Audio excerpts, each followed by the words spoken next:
A long time ago, in the snowy wilderness of Alaska, a small, scruffy puppy was born in a sled dog kennel. But unlike the other puppies, he was different. His fur was darker, his legs were shorter, and the other dogs made fun of him. "He'll never be a great sled dog," they laughed. The kind-hearted musher, dog sled driver, Gunnar Carson, saw something special in the little pup. He named him Balto and took him in. But life wasn't easy for Balto. The other sled dogs, especially the strong and proud Steel, always reminded him that he was too weak, too slow, and not a real sled dog. Balto longed to prove himself, but no one gave him a chance. Instead of racing, he spent his days watching the other sled dogs train and running alone through the snowy forests.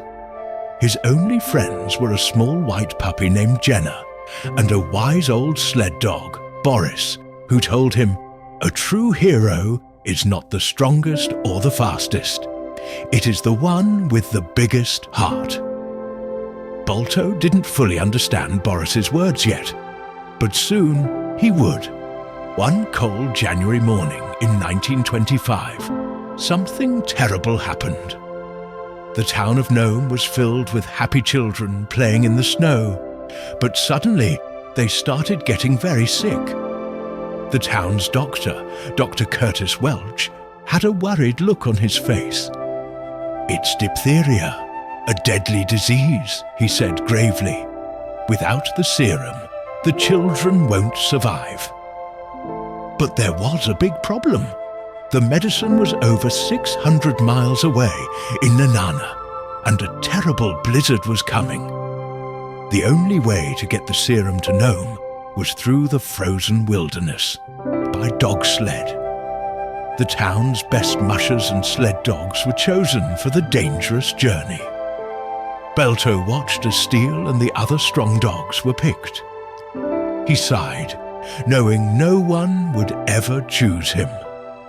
The mushers and sled teams raced through snow, wind and ice, passing the serum from one team to the next like a relay race.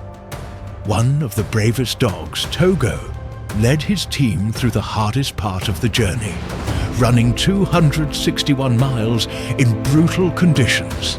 But then, disaster struck. The musher who was supposed to bring the serum the last part of the way got caught in the storm. The town panicked. "What do we do now?"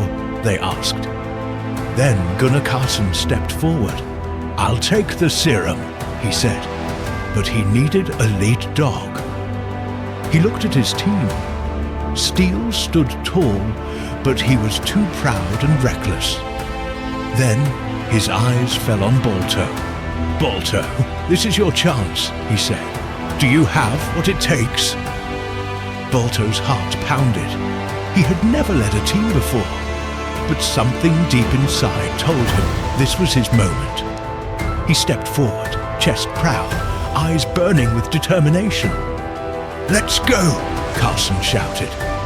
The sled lurched forward, and Balto led the team into the blizzard. The storm was the worst Alaska had seen in years. The icy winds howled, snow covered the trails, and Carson couldn't even see. "Balto, you have to find the way!" he shouted. Balto's sharp nose sniffed the ground. Even through the blinding snow, he could smell the faint trail. He trusted his instincts and pushed forward. Then, disaster struck. A huge gust of wind knocked the sled over, sending the serum flying into the snow.